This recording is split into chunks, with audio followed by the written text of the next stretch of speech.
part of the Press Play Podcast Network. Look up in the sky. It's a bird. It's a plane. It's Superman. This is Jason J. Lewis, the voice of Superman on Justice League Action. This is Mark Wade, writer of Superman Birthright, and you're listening to the Krypton Report.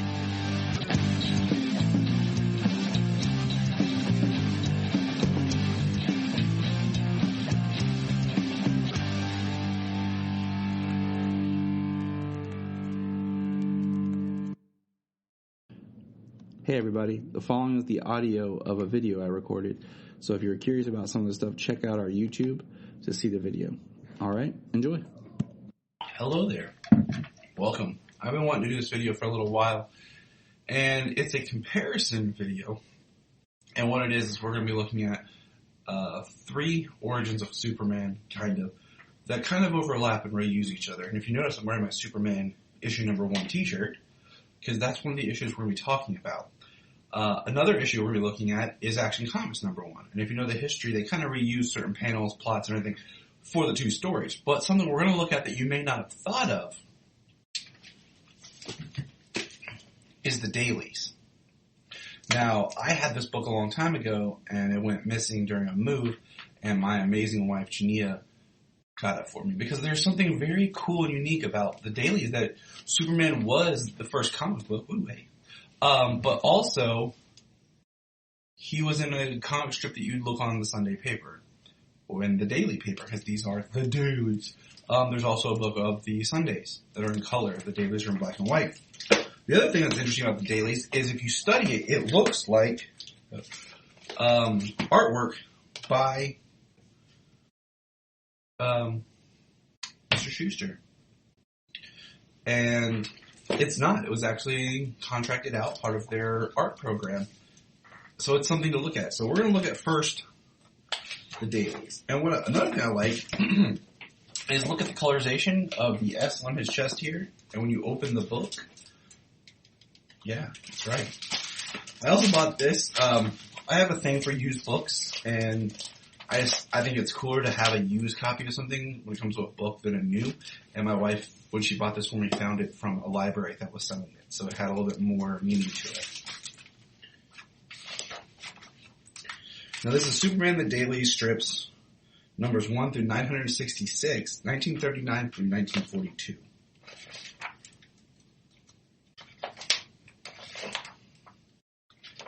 Alright, so it says episode 1, Superman, and I'm just going to read it out loud. It's very short. The first strip is 4 panels, and you can see that here. Here's the first, the top, and the second. Krypton, a distant planet so far advanced in evolution that it bears the civilization of supermen. Beings which represent the human race as its ultimate peak of perfect development. Might need to put on my reading glasses. Hold on, everybody. Wait, they're in the other room. Never mind.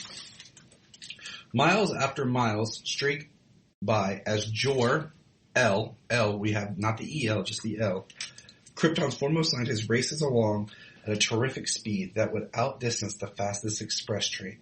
A great leap carries Jor-El hundreds of yards into the air to a balcony at the top of his home. He enters, and there's his wife, holding their baby. Jor-El, you've come. As quick as I could, Laura, my beloved. Where is he, our newborn son? And that's the end of the first daily strip. So you would have to wait till the next day, the next day's paper, and you would get the next part of the story. Second part picks up with Jor-El, I'm afraid for our newborn son, Cal. Are you happy? An earthquake, he says. We see the science building. The next one is their home crashes, and Jor-El lifts the debris and frees Lara and Kal-El. And then we see them running and jumping. And so what we're seeing here is on the planet Krypton, the people already have superpowers. So it's implying that the people of Krypton just naturally have these superpowered abilities. Excuse me. I need to drink my water from my Superman cup. It's good. Cucumber water. Tastes like I'm eating grass, but it's good for you. Jor-El tells Lara his plan. So now we are 1, 2, 3, 4, 5, 6 days in. 7, 8, 9, 10. On the 10th day, we're getting the ship being rocketed from Earth. Or to Earth from Krypton. We see him go to the Science Council. 11th day panel is just a ship in space. And on the 12th day is one that we'll bring up. Because the 12th day, here, bottom, is where we get traditional Superman, okay? So we have the sleeping baby is rescued by the burning spaceship by a passing motorist and turned over to an orphan asylum. That's an interesting thing that the orphanage is called an orphan asylum. Keep that in mind, people. Good heavens, it's a child. Attendants unaware of the child's physical structure is millions of years advanced of their own are astonished by his feats of strength. When maturity was reached, Clark Kent discovered he could easily leap 1/8 of a mile, hurdle a 20-story building, raise tremendous weights, but run faster than an express train, and that nothing less than a bursting shell could penetrate his skin. Early, Clark decided he must turn his titanic strength into channels that would benefit mankind, and so was created Superman, champion of the oppressed, the physical marvel who had sworn to devote his existence to helping those in need. Alright. So, as I flip through the first dailies here, and we're going to be coming back to this, because now we're into other features. Now, for example, we're in the dailies, him running on the wire, okay? We have that. We have this story that the third degree about the grasshoppers and ants that can lift strength, that can jump. We have him and the gangsters. We have this familiar pose right here in this panel. And then we have this familiar car incident right here. Now, I did this video because it's very interesting comparing so many different books. And we have him with Lois, and we have Superman. And it says, Man of Steel begins a startling new adventure Monday. Don't miss it. So that's kind of the origin, okay? Because we're in episode 1, okay? If you notice, when we first started, the way the dailies were done, episode 1, Superman comes to Earth. And then, so the whole first episode was this. Episode 2 was War on Crime. So I'm going to put this over here. Okay? And that's the daily. Now hold on, we'll go get Action Comics.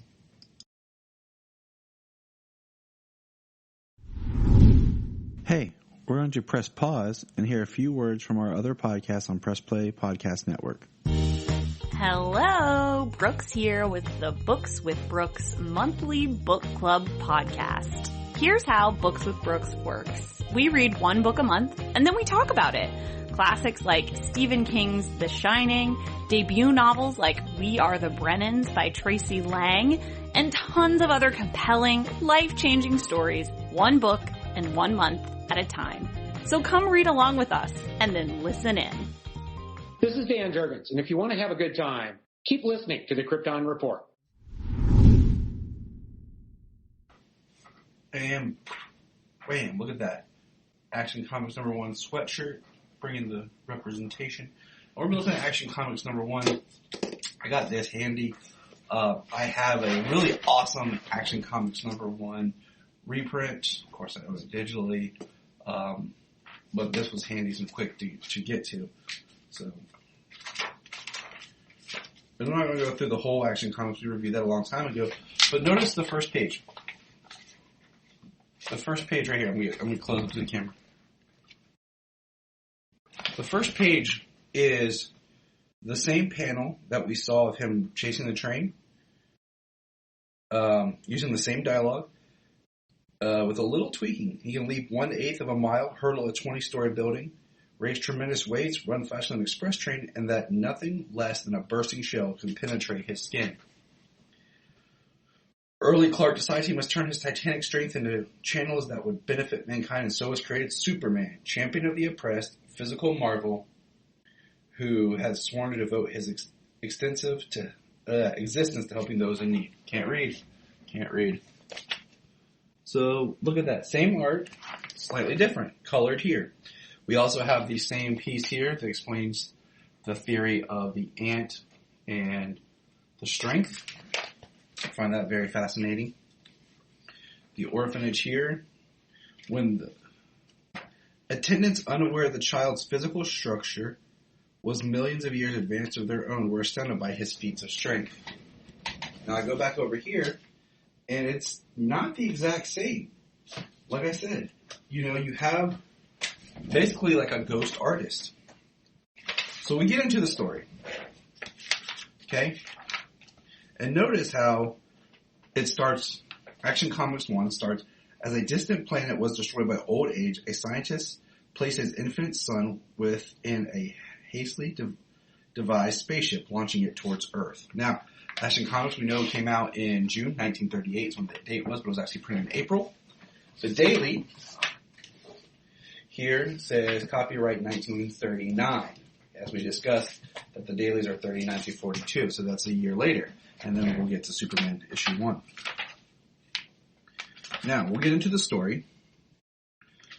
And we see some altered familiar panels with the car, which is most famous because of the sweatshirt I'm wearing. Okay? We see him with a thug, very similar to the page, but not the same. And then we have the Zatara story. Okay? And that's Action Comics number 1. And then we're into Action Comics number 2.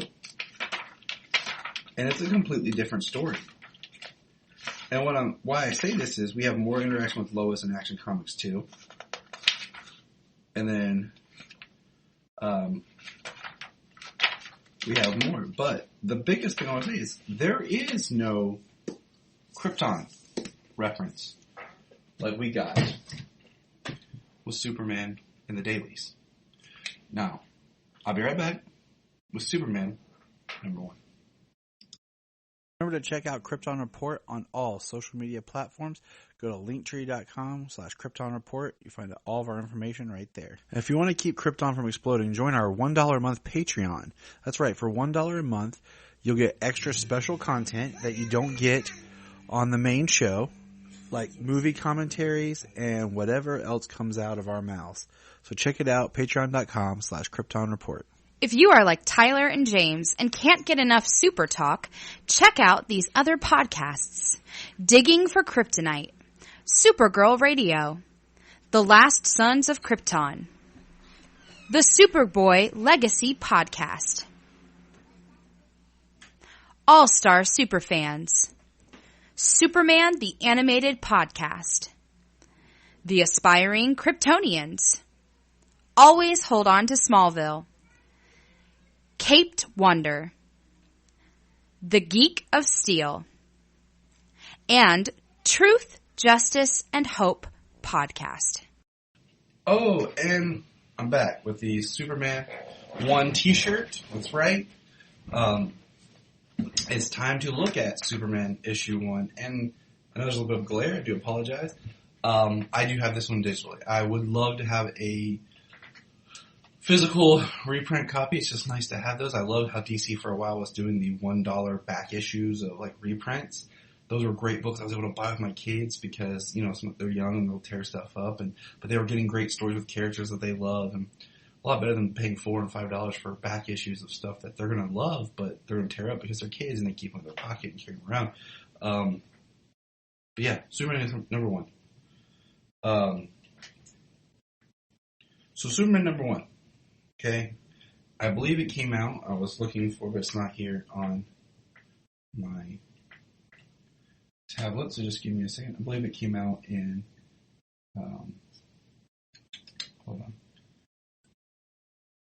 I have it. I own it Kindle-y. 1939. Released June 7th, 1939. It's on the DC Infinite app, and what's awesome is that's been released to our friends over in Australia and in the UK, and that's awesome because now we can all read comics together. Another drink of my cucumber flavored salad water. So let's just look at this, okay? Just before the doomed planet Krypton exploded to fragments, a scientist placed his infant son with an experimental rocket ship launching it towards Earth. When the vessel reached our planet, the child was found by an elderly couple, the Kents. Look, Mary. Okay? The poor thing, it's been abandoned. The infant was turned over to an orphan asylum where it astounded the attendants with its feats of strength. Now, you have the same looking panel, but this time it's altered because we have, it's hard to see, stupid glare. Let's close these windows. Let's see if that helps. Anything? It's just one doctor and the child. He's still holding, this is a dresser. In the dailies, it's a chair. And in action, what it was, like, to your listeners, it was a chair. It was all slightly variations of the same art. Now, we couldn't get that sweet child out of our mind. We've come to adopt him if you'll permit us. I believe I can be arranged. Thank goodness, they're taking him away before he wrecks the asylum. The love and guidance of his kindly foster parents was to become an important factor in the shaping of the boy's future. Now listen to me, Clark. This great strength of yours, you've got to hide it from people or they'll be scared of you. But when the proper time comes, you might use it to assist humanity. So here we have a reason why he is named Clark. The other, he just became Clark. We weren't in action. We didn't know how he got his name. Which is an interesting, I'll admit, like, it's an interesting way of approaching the story. The next page, it says, as the lad grew, he learned to his delight that he could hurdle skyscrapers, leap an eighth of a mile, raise tremendous weights, run faster than a streamlined train, and nothing less than a bursting shell could penetrate his skin. He's at the doctor's office. They're trying to give him a needle. And then this is new. This is added because this is the first origin here that we're getting the backstory. So let's look at this. Action came out. The Dailies gave us Krypton. Superman gave us the Kents. The passing away of his foster parents greatly grieved Clark Kent, but it strengthened a determination that had been growing in his mind. Clark decided he must turn his titanic strength into channels that would benefit mankind, and so was created Superman, champion of the oppressed. The physical marvel had sworn to devote his existence to helping those in need. And then right here we can look, and we're seeing similar panels to what we looked at before. Now the next one jumps ahead, very similar to Action, with a lot of the same beats, with Clark and Perry.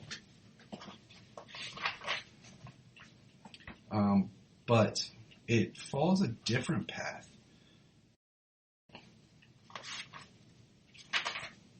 You know, in Action we have Lois, and we have the Thugs. And Superman was actually a really great way for the book to reboot itself because it is a 64-page book. So, give me just a second here. My Kindle's being a pain in the butt. Well, what else is new?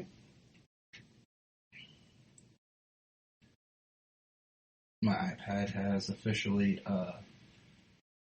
won't let me use the app anymore for a lot of things, so it's become very problematic. So I'm going to pull it up real quick here. Hold on my DC Infinite, since my iPad's being butt. But as we look in Superman #1 here, and on my laptop, you'll see what? I know there's a glare and you're seeing like the famous car. Right here in we are seeing the car scene again. So what I find most interesting is with Superman #1, there's the car over the head, is the fact that we get so much more of Superman's story. And it gets pulled from the early Action Comics. And I won't dive into everything, because that's not what we're really here to dissect. But the idea is, it gave them a chance to tell more Superman's history, but we didn't get any more Krypton.